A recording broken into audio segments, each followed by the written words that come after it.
जय श्री राम बंधुगण स्वागत ओडिया मोटिवेशन ज्ञान को आपण मानक आज हम जानिबा श्रवण कुमार मृत्यु केमिति होइतला ता पछर रहस्य कोन वीडियो को स्किप न करि से सब देखो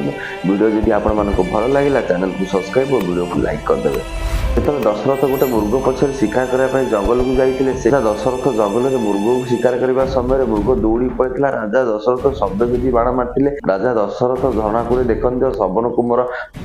कुमार पानी नौथिबा समय तांको देह तीर लागितला से राजा दशरथ जेतले श्रवण कुमार पाखे पहुंची श्रवण कुमार कहते मो बापा माँ बहुत शोषे अच्छे तुम पानी नहीं मो बापा माँ को टे देदेव। दशरथ मन दुखे जाए बापा माँ पाखे पहुंचे बापा माँ भाभी बोधे श्रवण कुमार कहते पुत्र आमको पानी दियो आमको जोर शोष लगे। राजा दशरथ जाए श्रवण कुमार माता पिता को जल देते श्रवण कुमार माता पिता जल पी सारा श्रवण कुमार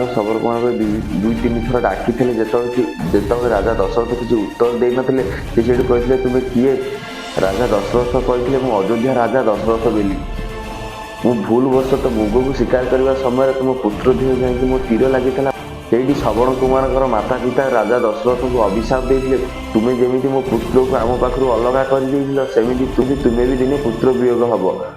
आपण मान तो जानले श्रवण कुमार मृत्यु केमिति होता और राजा दशरथ कहीं अभिशाप एत बड़ पाई जो अभिशाप फल प्रभु रामचंद्र को 14 वर्ष वनवास जावाक पड़ता। वीडियो जदि आपण मानक भल लगिला चैनल को सब्सक्राइब और वीडियो को लाइक कर देबे।